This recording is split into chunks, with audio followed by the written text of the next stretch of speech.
1885. Thunder Basin, Montana Territory.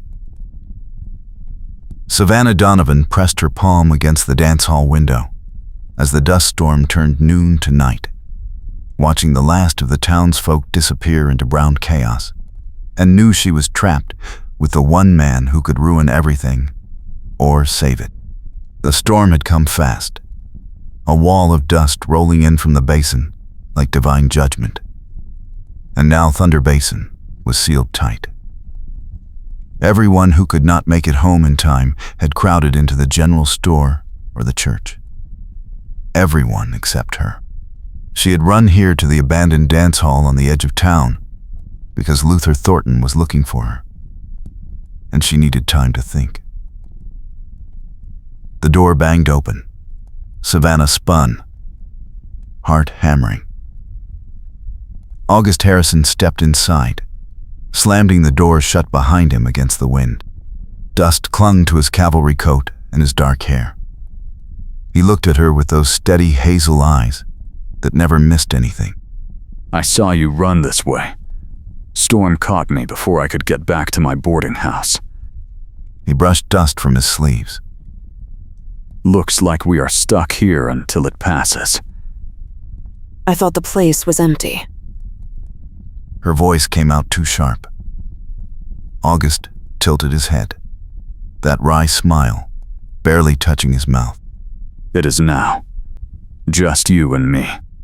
Savannah turned back to the window, gripping her elbows. This was the last thing she needed. August Harrison had arrived in Thunder Basin 2 weeks ago, quiet and watchful, asking questions about the Donovan family. Her family. He had introduced himself at the general store, polite and patient, saying he had served with her brother during the war and owed the family a debt. Savannah did not believe in debts that lasted 20 years. She believed in secrets and lies, and the way men used pretty words to get what they wanted. Luther Thornton had taught her that. The wind howled, rattling the windows. Dust seeped through cracks in the walls, fine and gritty. August walked across the empty hall, boot heels echoing on the wooden floor.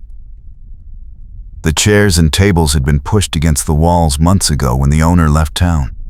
The piano sat silent in the corner, covered with a tarp. You are afraid of something. August said it quietly, like he was observing the weather. Savannah kept her back to him. I am not afraid. Then why did you run? She turned. I did not run. I came here to think. About what? He moved closer, not threatening, just steady. August Harrison moved like a man who had spent years in the saddle, patient and deliberate. About things that are none of your concern. Your family is my concern. I owe your brother my life. My brother is dead. Her voice cracked. You do not owe him anything. I owe you. The words hung in the dusty air. Savannah stared at him. You do not even know me. I know enough. I know you are the only Donovan left in Thunder Basin. I know your father lost the ranch 5 years ago and died of a broken heart. I know your mother passed the year after. I know you work as a seamstress for Mrs. Calhoun and live in a room above her shop. I know Luther Thornton has been courting you for 6 months, and the whole town expects an engagement any day. Savannah felt her face flush. You have been asking questions about me. I have been asking questions about your family. Luther Thornton is part of that now, whether you want him to be or not. He is nothing to me. Then why does he act like he owns you? Savannah turned away, throat tight. Because he thinks he does, she wanted to say. Because he has been watching her for months, showing up at the shop with flowers and compliments, sitting in the front pew at church every Sunday so she has to see him. because he had cornered her last week behind the mercantile and told her he would not wait much longer. That a woman alone needed a husband. That people were starting to talk. Because when she told him no, his cold eyes had gone colder, and he had smiled that terrible polite smile and said she would change her mind. Savannah. August's voice was closer now. She did not turn. If you are in trouble, tell me. Why would you help me? You do not know me. Your brother saved my life at Cold Harbor. I was pinned down. Horse shot out from under me. Confederate sharpshooter had me in his sights. Your brother rode through hell to pull me out. He took a bullet doing it. I made him a promise that day. I told him if I lived, I would look after his family. Savannah closed her eyes. He never told me. He did not tell anyone. That was the kind of man he was. The storm screamed outside. The building groaned. Dust fell from the rafters. Luther Thornton is a deacon at the church. Everyone in town respects him. He runs the cattle association. He loans money to ranchers when they need it. He preaches every other Sunday when the circuit preacher does not come. And he is the reason my father lost the ranch. The words came out before she could stop them. August went still. tell me. Savannah pressed her palms together. My father borrowed money from Luther 5 years ago. Cattle prices had dropped. He needed to make it through the winter. Luther offered him a loan, generous terms, friendly as could be. My father signed the papers without reading them carefully. Luther had buried a clause in the contract. If my father missed a single payment, the entire loan came due immediately, plus interest. My father missed one payment. Luther foreclosed. He took the ranch, the cattle, everything. My father tried to fight it in court, but Luther had the contract. It was legal. Cold, but legal. That is why he is courting you now. He wants to finish what he started. Savannah nodded. He told me last week that he has been patient long enough. He said a woman in my position should be grateful for his attention. He said if I do not accept his proposal by the end of this week, people will start to wonder why. He will make sure they wonder the wrong things. He threatened you. He never threatens outright. He is too careful for that. He just makes suggestions, asks questions, plants seeds. He is very good at it. August stepped closer. She could feel the heat of him at her back. You are not going to marry him. I am not going to marry anyone. Good. Savannah turned. August was right there, close enough that she had to tilt her head back to meet his eyes. He smelled like dust and leather and something clean underneath. Why do you care? Because your brother asked me to look after his family, and you are all that is left. That is the only reason? August looked at her for a long moment. No. The word was quiet, but it hit her like a shout. Before she could answer, something rattled at the door. Not the wind. A deliberate sound, like someone testing the latch. August moved instantly, putting himself between Savannah and the door. His hand went to his hip, where a revolver sat in a worn holster. The door rattled again, then swung open. A man stepped inside, shaking dust from his coat. Luther Thornton. He was tall and lean, with silver threading his dark hair. He wore a black suit and a white shirt, immaculate despite the storm. His face was calm, almost kind. His eyes were not. Luther smiled when he saw them. The smile never reached those cold eyes. He spoke in a smooth, gentle voice. like he was addressing a Sunday congregation. He said he had been looking for Savannah, that he was worried about her safety in the storm, that it was fortunate he found her. He glanced at August, still smiling, and asked who he was. August said his name and nothing more. Luther tilted his head, studying him, then turned his attention back to Savannah. He said the storm would pass soon, and he would be happy to escort her home. His tone was polite, but it was not a request. I am fine here, thank you. Savannah kept her voice steady. Luther's smile widened. He said it was not proper for her to be alone with a stranger in an empty building. People might talk. He said he knew she would not want that. She is not alone. I am here. August's voice was flat. Luther looked at him, and for a moment the kindness slipped. His eyes went ice cold. Then the smile returned. He said he did not know August, that he had not seen him at church, that strangers were always welcome in Thunder Basin as long as they respected the community standards.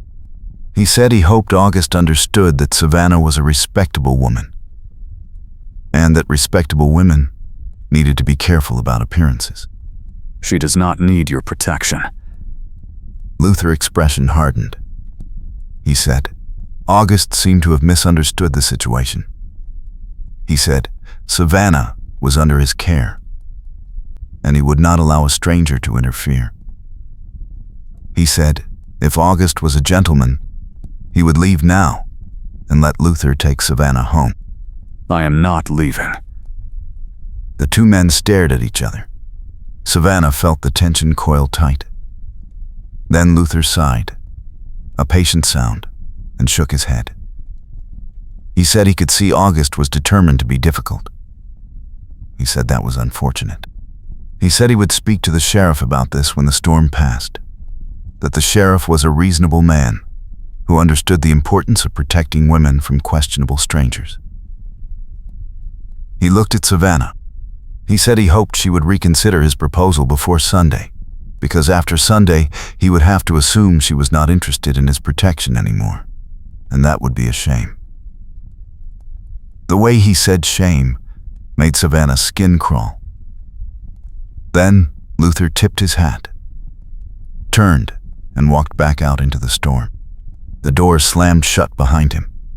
Savannah let out a breath she had not realized she was holding. August stayed where he was, watching the door. He will come back. I know. With the sheriff, probably. Or men he has paid. I know. August turned to face her. We need to leave Thunder Basin. I cannot leave. This is my home. Your home is trying to kill you. This is where my family is buried. This, where my brother died. I cannot just walk away. Your brother would want you alive. Savannah opened her mouth to argue, but a sound cut her off. Hoofbeats, faint through the storm. Then voices. August moved to the window, peering through the dust-streaked glass. 3 riders. Coming this way. Savannah joined him. She could barely make out the shapes through the storm, but August was right. 3 men on horseback, moving slowly through the dust. Luther works fast. Back door? Boarded up. Owner left town months ago. Windows? She even warned runs and recting. One offer said they were clessed down. The ward winced us, but that for year in its drive. They were the Nuft, with a lost lot smark Tilgin, and a dus. They looked Boeing first in the teaching nine us. The head had barred feither. I called it tire, was a .5 he was cully for a Christ its westing. Nailed shut. August swore under his breath. He looked around the empty hall, then at the piano in the corner. Help me move this. They ran to the piano. August grabbed one end, Savannah the other. They shoved it across the floor, wood scraping and groaning. August positioned it in front of the main door, then grabbed 2 chairs and wedged them under the handles. It would not hold long, but it would buy time. The hoofbeats stopped outside. Boots hit the ground. Fists pounded on the door. A voice called out, rough and impatient, saying to open up in the name of the law. That is not the sheriff. August said it quietly. Sheriff is 60 years old and has a limp. That voice is young. The pounding came again, harder. The voice said they knew someone was inside. Said to open the door or they would break it down. August pulled his revolver, checked the cylinder. Stay behind me. The door shook. Wood splintered. The chairs held. Barely. Then a new sound, sharp and metallic. Savannah realized what it was a second before August did. Gunfire. A bullet punched through the door, then another. August grabbed Savannah and pulled her down behind the piano. Splinters rained down. The door shuddered under the impacts. They are not here to arrest anyone. Luther sent them to kill us. Probably make it look like an accident. Storm covered everything. Building collapses. We get caught inside. Tragic. Savannah Hart, hammered. What do we do? We survive. August rose just enough to aim over the piano. He fired twice, precise shots through the splintered door. A man outside screamed. The gunfire stopped, shouting now, confused and angry. August reloaded, movements quick and practiced. They will try another way in. He was right. A moment later, glass shattered. One of the tall windows exploded inward. A man started climbing through, gun in hand. August fired. The man dropped. Another window broke. August spun, fired again. The second man fell back outside. How many bullets do you have left? Savannah asked. Enough. He did not sound sure. The storm howled. Dust poured through the broken windows. Savannah could barely see. Her eyes burned. She heard boots on the roof. August heard it too. He looked up, jaw tight. They are going to come through the ceiling. Savannah looked around desperately. The dance hall was a trap. One door, a few windows, and a roof that was probably rotting. She saw the tarp over the piano and had an idea. The tarp. We can use the dust. What? If we throw the tarp over them when they come through, they will not be able to see. We can get past them. That is a terrible plan. Do you have a better one? August looked at her, then at the ceiling. Boot heels scraped overhead. No. He grabbed the tarp, yanked it off the piano. It was heavy, thick canvas. He positioned himself under the weakest part of the ceiling, tarp ready. Savannah picked up a chair leg that had broken off during the barricade. It was not much, but it was something. The ceiling groaned. Boards cracked. A section gave way, and a man dropped through in a shower of dust and splinters. August threw the tarp over him. The man shouted, tangled and blind. Savannah swung the chair leg. It connected with a solid thunk. The man went down. Another man dropped through the hole. August was already moving, tackling him before he could get his bearings. They hit the floor hard, rolling. The man got a hand on his gun. August smashed his wrist against the floor until he let go, then drove a fist into his jaw. The man went limp. August got to his feet, breathing hard. Out the back. Now. It is boarded up. I will unboard it. They ran to the back of the hall. The rear door was covered with planks nailed crosswise. August kicked at them. Once. Twice. The old wood splintered. He kicked again. The bottom plank gave way. He ripped at the others with his hands, heedless of splinters. Savannah helped, pulling at the boards until her palms bled. Behind them, the man under the tarp was starting to move. Shouts came from outside. More riders. The last board came free. August shoved the door open. Dust roared in. He grabbed Savannah's hand. Stay close. Do not let go. They plunged into the storm. The world disappeared. Savannah could not see 2 feet in front of her.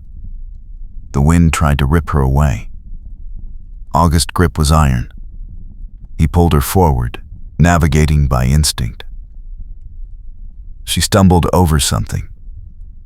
Maybe a barrel, maybe a body. August hauled her upright. They kept moving. She had no idea where they were going.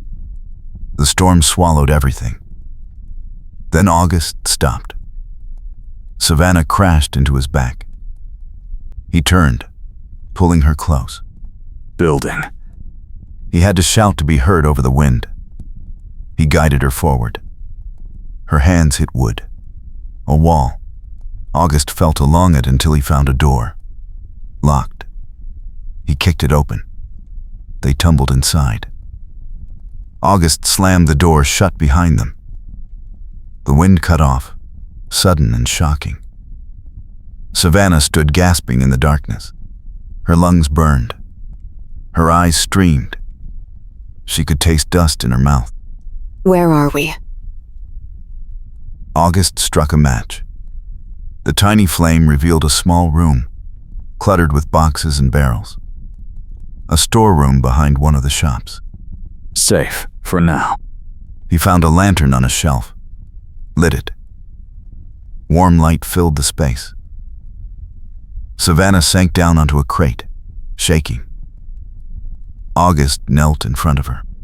Are you hurt? She shook her head. You? I am fine. He was not. Blood seeped through a tear in his coat sleeve. Savannah reached for it. You are bleeding. It is nothing. Let me see. She pushed the coat aside. A bullet had grazed his upper arm, a shallow furrow through the muscle. It was not deep, but it needed to be cleaned. She looked around the storeroom and found a bottle of whiskey and some clean rags. She soaked a rag and pressed it to the wound. August hissed, but did not pull away. This is my fault. Luther is doing this because of me. Luther is doing this because he is a bastard who thinks he can take whatever he wants. If I had just agreed to marry him, Then, you would be dead in a year, and he would own everything you have left. Savannah tied the makeshift bandage. how do you know that? Because men like Luther do not stop. They take and take until there is nothing left. I have seen it before. She sat back on her heels, looking up at him. Where? Everywhere. The war. After the war. Men who smile and shake your hand while they plan how to stab you in the back. August looked at the lantern, not at her. I spent 5 years after the war drifting, trying to figure out what to do with myself. I worked as a scout for a while, then as a guard on cattle drives. I saw a lot of Luther Thorntons, different names, same cold eyes. They always win, Because good people are too polite to fight dirty. So we fight dirty. You do not know how. Then teach me. August looked at her then. Really looked at her. Why are you not running? Most people would have run by now. Run where? Luther owns half the land around Thunder Basin. He has friends in every town within 100 miles. If I run, he will find me. And he will make sure everyone knows I am a woman who cannot be trusted, who breaks her word, who causes trouble. I will never work again. So what do you want to do? I want to destroy him. August smiled, slow and sharp. Now, you are talking. Savannah leaned forward. My father kept records. Every transaction, every contract, every loan. I found them after he died. I did not understand most of it, but I kept them. If there is proof that Luther has been cheating people, it is in those records. Where are they? Hidden in my room above the dress shop. Then, we get them. In this storm? The storm is cover. Luther men will not expect us to move. Savannah hesitated, then nodded. August helped her to her feet. They waited until the wind seemed to lessen slightly, then slipped back out into the storm. The world was still brown chaos, but the worst of it had passed. They could see a few feet now, enough to navigate. They moved quickly, staying close to the buildings. Savannah led the way. She knew every inch of Thunder Basin. They reached the dress shop without being seen. The front door was locked. Savannah had a key. She unlocked it, and they slipped inside. The shop was dark and quiet. Fabric bolts lined the walls. A sewing machine sat near the window. Savannah locked the door behind them and led August up the narrow stairs to her room. It was small, just a bed and a dresser and a tiny stove. But it was hers. She went to the dresser, pulled out the bottom drawer, and reached underneath. Her fingers found the oilcloth packet. She pulled it out and unwrapped it. Inside were dozens of papers, her father handwriting covering every page. August took them, flipping through quickly.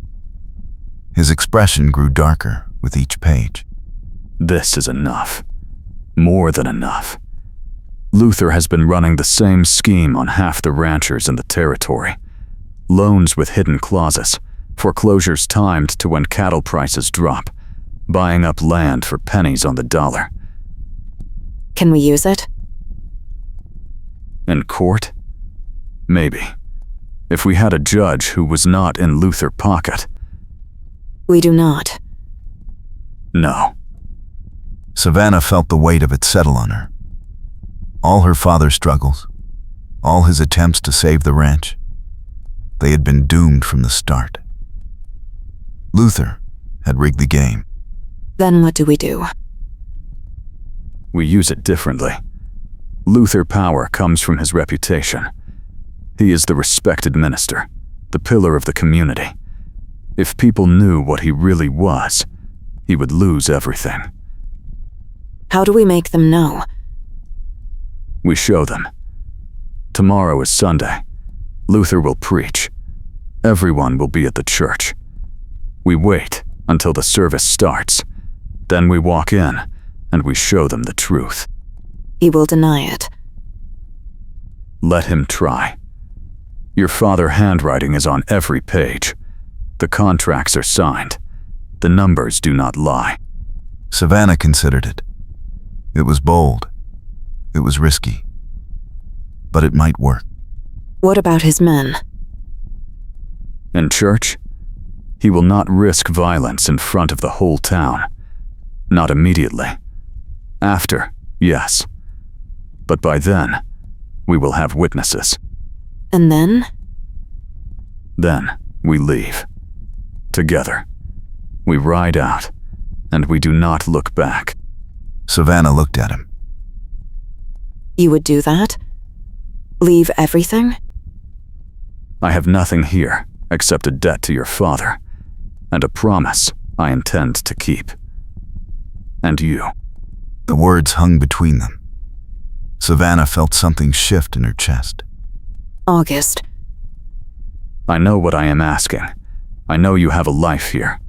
But if you stay, Luther will not stop. He will find a way to control you or destroy you. The only way out is to leave. With you. If you will have me. Savannah stepped closer. I do not even know you. You know enough. She did. She knew he was steady. She knew he kept his promises. She knew he had come back when he did not have to. And he had stayed when it would have been easier to leave. She knew that when she looked at him, something in her settled, like finding solid ground after months of sinking. All right. All right? Yes. We do this together. And then, we leave together. August exhaled slowly. He reached out and took her hand. His grip was warm and solid. Then, we have a plan. They stayed in her room until the storm finally died. The wind dropped to nothing. The dust settled. By evening, the air was clear again, though everything was coated in a fine brown layer. Savannah and August went over the papers again, marking the most damning pages. August made notes. Savannah practiced what she would say. When night fell, they went back to the saloon separately. Savannah returned to her room at the dress shop. August took a room above the general store. Neither slept much. Sunday morning came bright and cold. The town looked like it had been painted brown. People were already sweeping porches and shaking out blankets.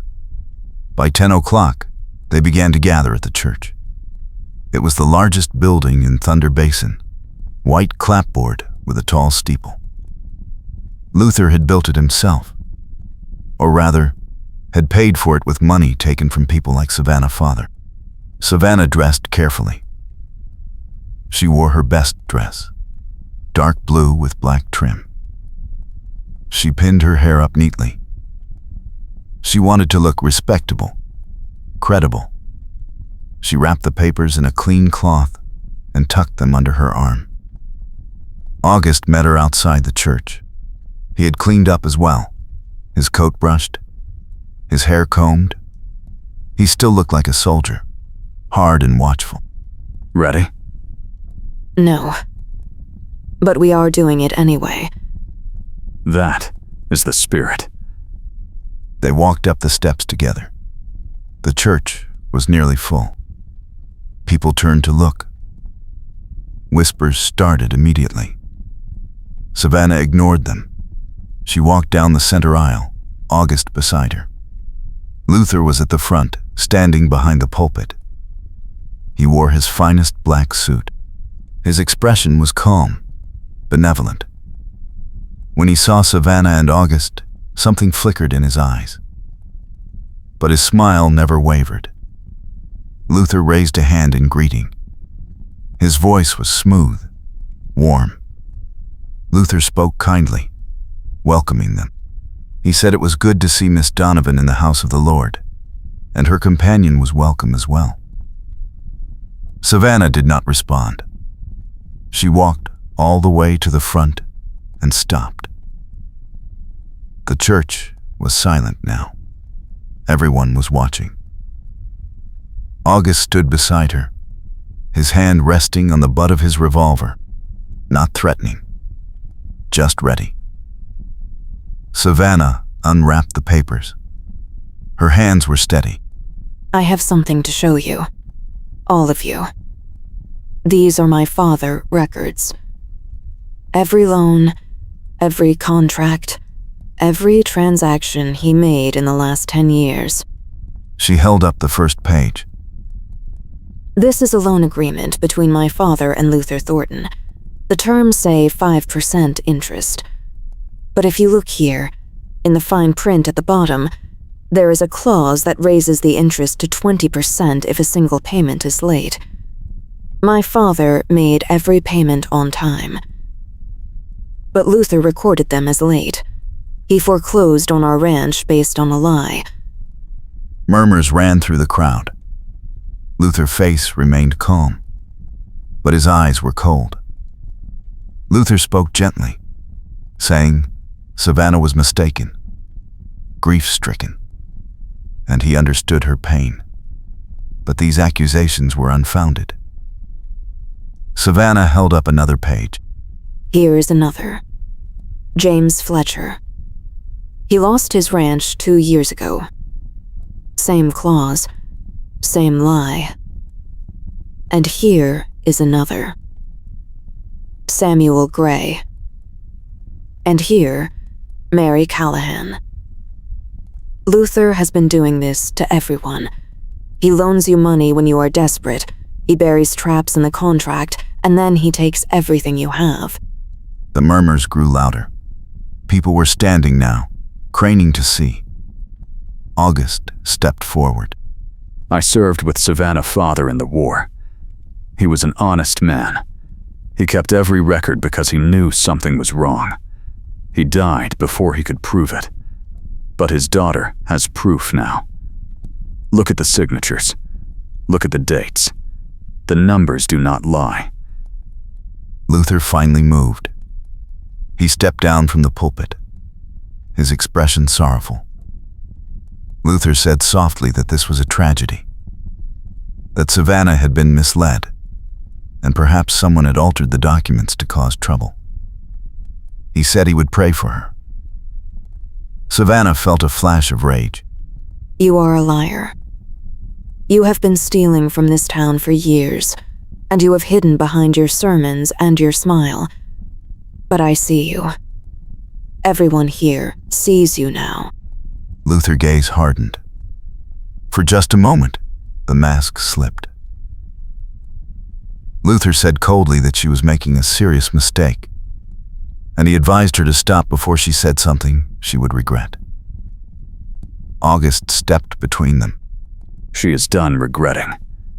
And you are done threatening. Luther looked at August, then at the crowd. People were talking now, arguing, demanding to see the papers. Some were angry. Others looked shaken. Luther's influence was crumbling, and he knew it. He turned and walked quickly toward the side door.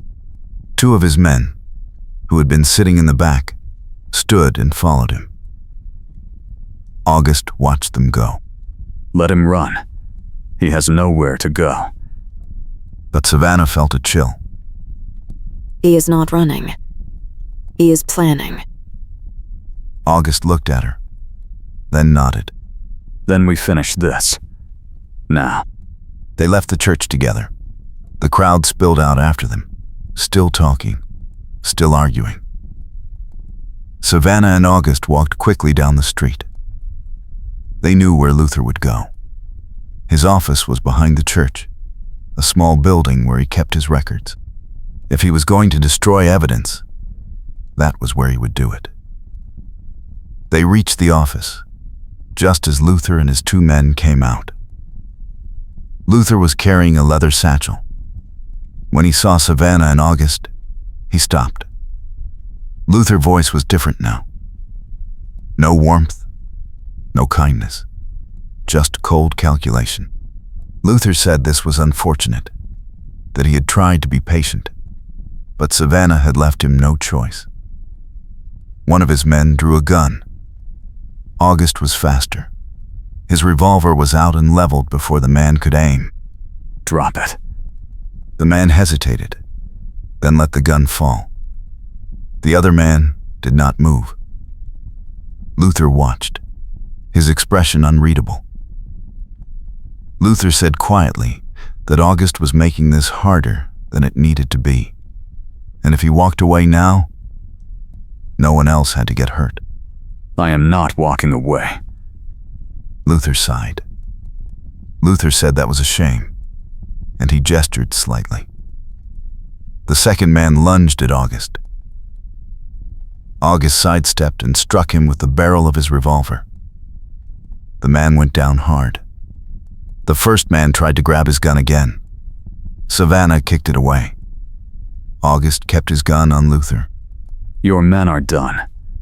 You are done. Give me the satchel. Luther's grip tightened on it. Luther said there were things in here that could ruin people, and he did not think August wanted that. I think I do. August stepped forward and yanked the satchel from Luther's hands. Luther did not resist. He just smiled, cold and thin.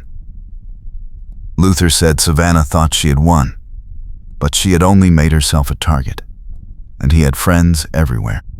Not anymore. The crowd from the church had caught up. They surrounded the office, watching. Among them was the territorial marshal, an older man named Greer, who had just arrived in town that morning. He stepped forward, his badge gleaming. Marshal Greer asked what was happening. August handed him the satchel. Evidence. Fraud. Theft. Extortion. Everything you need is in here. Marshal Greer opened the satchel and flipped through the papers. His expression grew darker. He looked at Luther. Marshal Greer said Luther Thornton was under arrest. Luther did not move.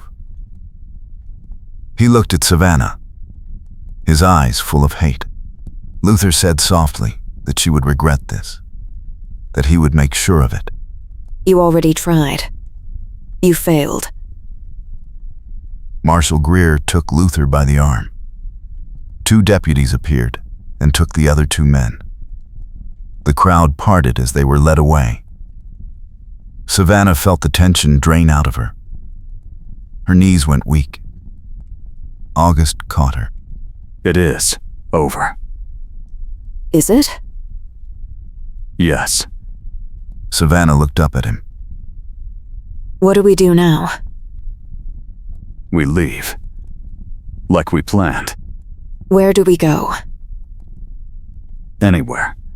Somewhere no one knows us. Somewhere we can start over. Savannah thought about it. Her father ranch was gone. Her life in Thunder Basin was over. But she was free. And she was not alone. All right. Let us go. They went back to the dress shop. Savannah packed quickly, taking only what she could carry. August sold his horse and bought a wagon and a team. By afternoon, they were ready. The town gathered to see them off. Some people thanked Savannah. Others just stared. She did not care. August helped her into the wagon. He climbed up beside her and took the reins. They rode out of Thunder Basin heading south. The sky was clear. The land stretched out before them, wide and open. They traveled for 2 days, stopping only to rest the horses. They did not talk much. There was no need. On the 3rd day, they reached a small valley with a creek running through it. The grass was green. The air was clean. August pulled the wagon to a stop. What do you think? About what? This. We could settle here. Build something. Savannah looked around. It was beautiful. Quiet. Far from everything. Do you know how to build a house? I know how to try. Savannah laughed. It felt strange. Good. Then we try. They set up camp by the creek. That night, they sat by the fire. The stars were thick overhead. August poked at the coals with a stick. I need to tell you something. What? The debt I owed your father. It was more than just money. He saved my life. During the war, we were pinned down, and he pulled me out. I was wounded, bleeding. He carried me 2 miles to a field hospital. I would have died if he had not. He never told me. He would not. He was not the kind of man who talked about things like that. No. He was not. When I heard he died, I knew I had to come. I did not know what I would find. I just knew I owed him. And now? Now the debt is paid. But I am still here. Why? Because I want to be. Savannah looked at him. The firelight made his face glow. I do not know what I am doing. I have never done this before. Neither have I. What if we fail? Then we fail together. Savannah smiled. That is not very reassuring. It is the truth. She moved closer. August put his arm around her. She rested her head on his shoulder. I am glad you came back. So am I. They stayed like that for a long time. The fire burned down to embers. The night grew cold. Finally, August stood and helped Savannah to her feet. We should sleep. Tomorrow we start building. Building what? Everything. They spread blankets under the wagon and lay down side by side. Savannah felt the warmth of him next to her. She closed her eyes. For the first time in months, she felt safe. The next morning, they woke to sunlight and birdsong. August started marking out a space for a cabin. Savannah walked along the creek, imagining a garden. They worked through the day, and when evening came, they sat by the fire again. Do you think anyone will come looking for us? Maybe. But we will be ready. What if Luther gets out? He will not. The marshal has enough evidence to put him away for years.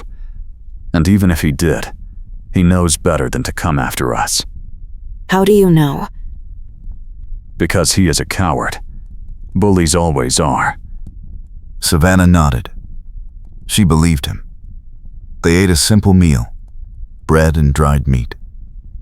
Afterward, Savannah leaned back and looked at the stars. I used to think my life was already decided. That I would stay in Thunder Basin, run the dress shop, maybe marry someone safe and boring. And now? Now I have no idea what happens next. And I think I like that. Good. Because neither do I. Savannah turned to him. August. Yes? She and the warned Rundant Rekthing, one Souter said. They were place at the time. The warned the wind stas but that we year in Luch coims. Or yes, with a lost lots mark Pogan. Yes, the waist bone frest in the teaching nine ties. The head had barred fire. They called it fire. The wind finally was pay for a Christ it's walking. Thank you. For everything. You do not need to thank me. I do. You gave me my life back. You did that yourself. I just helped. Savannah reached out and took his hand. I think we helped each other. I think you are right. They sat in silence, fingers intertwined. The fire crackled. The creek murmured. The world felt very large and very small at the same time. After a while, August spoke. Savannah, Yes? I am not good at this. Saying things. But I need you to know. I care about you. More than I expected. More than I know how to say. Savannah felt her heart kick. I care about you too. I do not have much to offer. No land, no money. Just a wagon and a stubborn streak. That is enough. Is it? For me, yes. August turned to face her. His eyes were serious. Then I am asking, will you stay? Not just for now, but for as long as you want. Build a life here. With me. Savannah felt tears sting her eyes. She nodded. Yes. I will stay. I want to stay. August pulled her close. She wrapped her arms around him. They held each other, the fire warm at their backs, the stars wheeling overhead. The days that followed were hard work. They felled trees, hauled stones, dug a foundation. August had some skill with carpentry. Savannah learned as she went. They made mistakes. They laughed at them. Slowly, the cabin took shape. One evening, a week after they arrived, a rider appeared. Savannah tensed, but August recognized him. It was a man from Thunder Basin, a rancher named Tom Collier. He had lost land to Luther too. He rode up and dismounted. Tom said he wanted to thank them, that because of what they did, the marshal had started investigating other cases, and people were getting their land back. He said the town was grateful. August thanked him. Tom handed him an envelope. Tom said it was from the bank, that Savannah's father had a small account no one knew about, and the money was hers now. Savannah opened it. Inside was enough to buy supplies, seed, livestock. Enough to start over properly. She looked at August, stunned. This changes everything. It does. Tom wished them luck and rode away. Savannah and August stood holding the envelope. We can do this. Really do this. We were going to anyway. I know. But now it will be easier. Maybe. Or maybe we will just find new problems. Probably. They laughed.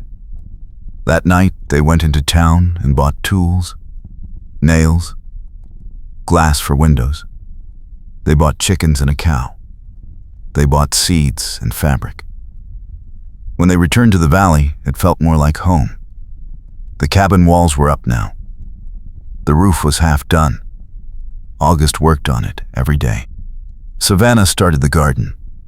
She planted beans, squash, potatoes. She built a small coop for the chickens. The work was exhausting, but it was theirs. One evening, as the sun set, Savannah stood in the doorway of the unfinished cabin. August was on the roof, hammering in the last shingles. She watched him, silhouetted against the orange sky. August. He looked down. Yes? She and the warned Rundant Rekthing, one Souter said, they were place at the time. The warned the wind stas but that we year and luch coims. Or yes, with a lost lots mark Pogan.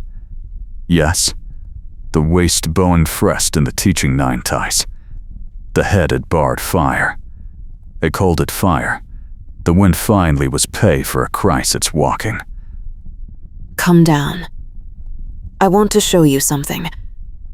He climbed down and followed her to the garden. The first sprouts were coming up, tiny green shoots pushing through the soil.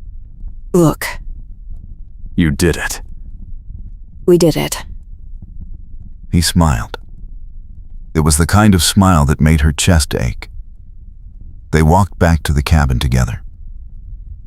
The roof was done. The walls were solid. There were still no doors, no furniture, but it was real. We should celebrate. How? I have no idea. Savannah laughed. She went to the wagon and pulled out a bottle of whiskey they had bought in town. She poured 2 tin cups. They sat on the cabin step and drank. The whiskey burned, going down. To new beginnings. To new beginnings. They clinked cups. The sky turned purple, then black. The stars came out. They sat close, shoulders touching. August, Hmm? I am happy. Good. I mean it. I did not think I would be. But I am. Me too. Savannah rested her head on his shoulder. Do you think we will be all right? I think we will be fine. How do you know? Because we are stubborn. And we are together. Savannah smiled. That is a terrible plan. It is the only one we have. They stayed like that until the fire burned out. Then they went inside, spread blankets on the floor, and slept under the roof they had built together. The weeks passed. The cabin was finished. They built a table, chairs, a bed frame. Savannah sewed curtains. August built a porch. The garden grew. The chickens laid eggs. The cow gave milk. They fell into a rhythm. Wake at dawn, work through the day, rest in the evening. They talked about everything and nothing. They learned each other habits, quirks, silences. One night, Savannah woke to find August sitting on the porch, staring out at the valley. She went to him. What is wrong? Nothing. I just could not sleep. Why? I keep thinking this is too good, that something will go wrong. Maybe it will. But worrying will not stop it. I know. Savannah sat beside him. We have fought for this. We have earned it. And if something comes, we will fight again. Together. Together. August put his arm around her. She leaned into him. I love you. The words hung in the air. Savannah turned to look at him. What? I love you. I should have said it sooner, but I am saying it now. Savannah felt tears well up. I love you too. August kissed her. It was soft, slow, certain. When they pulled apart, Savannah was smiling. We are going to be all right. Yes. We are. The next morning, a wagon rolled into the valley. Savannah's heart jumped, but it was only Tom Collier again, this time with his wife and 2 children. They brought supplies, a rocking chair, jars of preserves. Tom's wife said they wanted to help, that what Savannah and August had done for the town deserved more than thanks. They stayed for the afternoon. The children played by the creek. The adults talked. When they left, Savannah felt something shift. They were not alone. They had friends. They had a future. That evening, August built a fire outside. They roasted meat and vegetables from the garden. The stars came out, thick and bright. Do you miss it? The war? The cavalry? No. Really? Really. That life is over. This is better. Even with all the work? Especially with all the work. I know what I am building now. Back then, I was just trying to survive. Savannah nodded. I miss my father. But I think he would be proud. He would be. I hope so. They sat in comfortable silence. After a while, August spoke. We should get married. Savannah looked at him. What? I am asking. Will you marry me? Savannah felt her heart race. You are serious. Yes, Why now? because I want to. Because I want everyone to know you are mine and I am yours. Because I do not want to wait anymore. Savannah laughed, tears streaming down her face. Yes. Yes. I will marry you. August grinned, wide and real. He pulled her to her feet and spun her around. She laughed, dizzy and happy. We will go to town tomorrow. Find a preacher. Do it right. All right. They held each other, the fire crackling, the stars watching. The next day, they rode into the nearest town, a place called Silver Fork. They found a preacher, a kind old man who agreed to marry them that afternoon. They stood in his small church, just the two of them and the preacher. There were no flowers, no guests, no music, but it was perfect. The preacher said the words. August said, "I do." Savannah said, "I do." The preacher pronounced them husband and wife. August kissed her, and Savannah felt the world click into place. They rode back to the valley as husband and wife. The sun was setting when they arrived. The cabin looked small and solid against the hills. They unhitched the wagon, fed the animals, and went inside. August lit the fire. Savannah sat at the table, still wearing her dress. I cannot believe we did it. Believe it. I am married. To me. To you. She laughed. August sat beside her.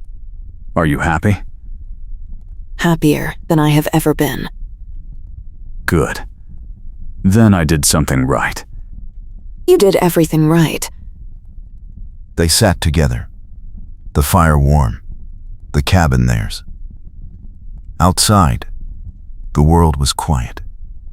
Inside, everything was exactly as it should be. Days turned into weeks. Weeks into months. The valley turned green. The cattle grew fat. August worked the land, and Savannah planted a garden. They built a life together, slow and steady and real. Sometimes at night, they sat on the porch and looked at the stars. Savannah would lean against August, and he would hold her close. Do you ever think about what would have happened if you had not come back? No, Why not? because I did come back. And I found you. That is all that matters. Savannah smiled. I love you. I love you too. And that was the truth.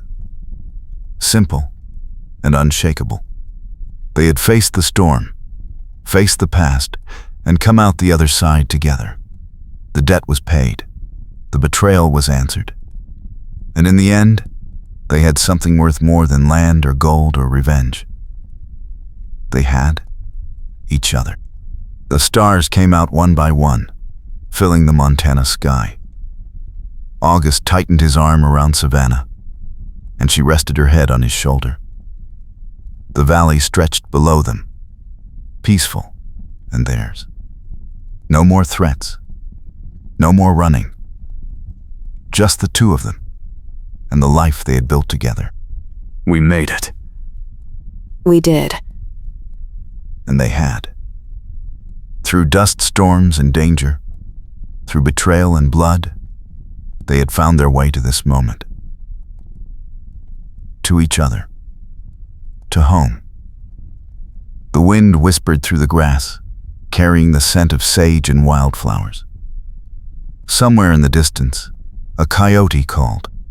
August kissed the top of Savannah's head, and she smiled. They sat together as the last light faded, as the night wrapped around them like a promise. And in that quiet, in that peace, they knew the truth. They had won, not with guns or vengeance, but with something stronger. Love, trust, and the courage to choose each other, no matter the cost. The storm had passed.